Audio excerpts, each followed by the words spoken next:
I'm okay, I'm fine. Kincana, Kincana, teng neng neng neng neng. Ku menahan rasa sakit, rasa sakit. Few moments later.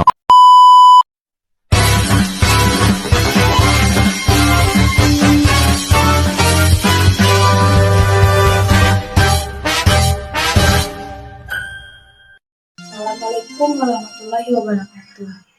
Halo semuanya, perkenalkan nama saya Syadika Rizmi dengan NIM 2115030. Saya merupakan mahasiswa Institut Agama Islam Negeri Syekh Abdul Rahman Siddiq Bangka Belitung, tepatnya pada Prodi Bimbingan Konseling Pendidikan Islam. Saya merupakan kelas BKPI 5B.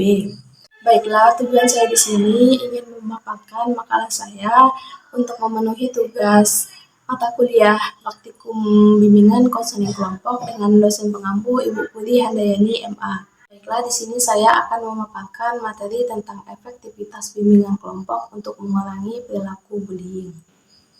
Baik, jadi di sini saya akan menjelaskan 3 materi. Yaitu yang pertama tentang pentingnya mengatasi perilaku bullying, lalu yang kedua ada efektivitas bimbingan kelompok dalam mengatasi perilaku bullying, dan yang ketiga yaitu ada manfaat dari bimbingan kelompok dalam mengatasi perilaku bullying. Materi yang pertama yaitu tentang pentingnya mengatasi perilaku bullying. Perilaku bullying ini tidak hanya merugikan korban, tetapi juga memiliki dampak negatif pada pelaku dan iklim sekolah secara keseluruhan. Perilaku bullying ini merupakan masalah serius yang membutuhkan perhatian dan tindakan segera mungkin. Mengatasi perilaku bullying adalah penting. Salah satunya yaitu yang pertama yaitu karena perlindungan korban. Korban bullying ini seringkali menghadapi tekanan emosional dan fisik yang signifikan. Mereka mungkin mengalami depresi, kecemasan, penurunan harga diri, bahkan pemikiran untuk bunuh diri. Mengatasi bullying adalah langkah pertama yang kritis dalam melindungi korban dan memberikan mereka dukungan yang sangat dibutuhkan untuk pemulihan mereka. Lalu yang kedua yaitu mencegah dampak jangka panjang. Bullying memiliki potensi untuk berdampak panjang pada kesejahteraan psikologis korban. Dengan mengambil langkah-langkah pencegahan yang efektif saat ini, kita dapat menghindari dampak yang lebih serius dan berkelanjutan pada korban di masa yang akan datang.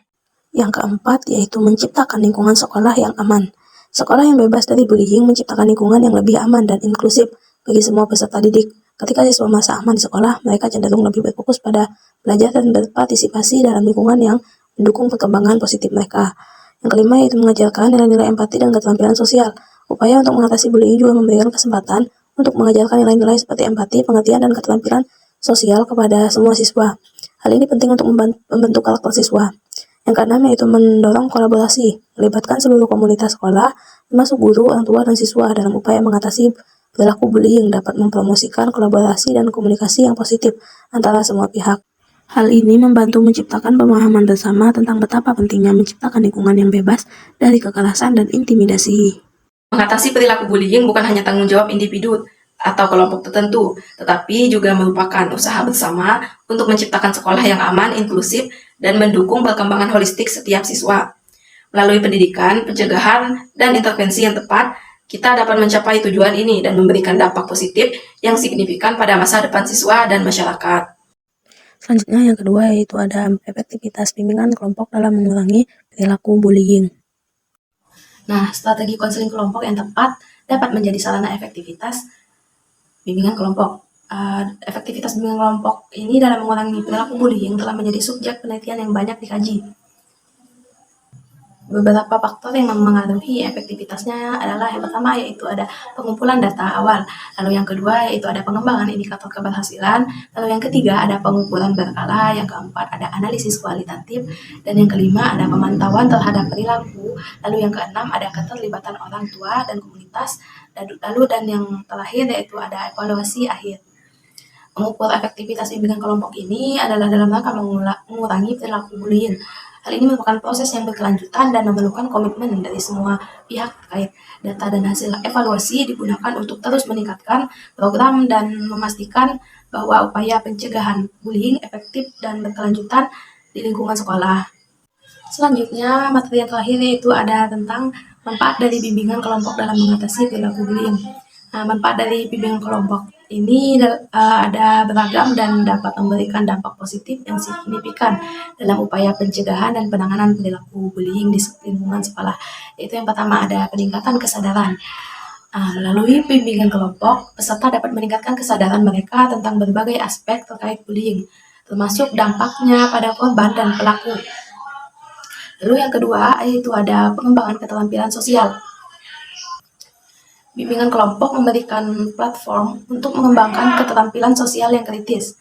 Peserta dapat belajar cara berkomunikasi secara efektif, mengungkapkan empati terhadap orang lain, dan mengatasi konflik dengan cara yang sehat. Hal ini dapat membantu mereka dalam membangun hubungan yang lebih positif dengan rekan-rekan mereka. Selanjutnya yang ketiga, yaitu ada dukungan emosional. Lingkungan yang tercipta dalam bimbingan kelompok ini menciptakan ruang aman di mana peserta dapat berbicara tentang pengalaman mereka terkait perilaku bullying. Mereka akan mendapatkan dukungan emosional dari sesama peserta dan fasilitator yang dapat membantu mereka mengatasi perasaan dan stres yang mungkin mereka alami. Selanjutnya yang keempat yaitu ada pengurangan perilaku bullying. Melalui pemahaman yang lebih baik tentang bullying dan pengembangan keterampilan sosial yang positif, peserta bimbingan kelompok cenderung mengurangi perilaku bullying mereka. Mereka belajar cara mengatasi konflik tanpa menggunakan tindakan kekerasan atau intimidasi. Yang kelima ada mengatasi dampak psikologis. Bagi korban bullying, bimbingan kelompok dapat membantu mereka mengatasi dampak psikologis yang mungkin mereka alami. Mereka dapat berbicara tentang pengalaman mereka, mendapatkan dukungan dari orang lain yang mengalami hal serupa, dan memperoleh strategi untuk mengatasi stres dan trauma yang terkait dengan bullying. Dengan dosen pengampu Ibu Puri Handayani MA. Keenam, ada pembentukan kesadaran kolektif.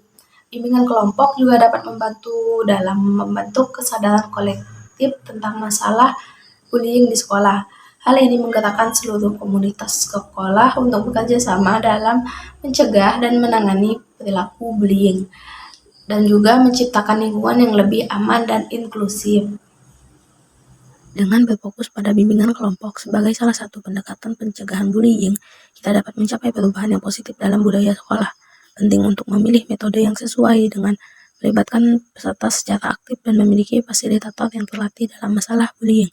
Dengan cara lain, kita dapat menciptakan lingkungan sekolah yang lebih baik bagi semua peserta didik, di mana bullying tidak diterima dan keterampilan sosial yang positif ditekankan. Baik, mungkin hanya itu saja materi yang dapat saya jelaskan. Kurang lebihnya saya mohon maaf.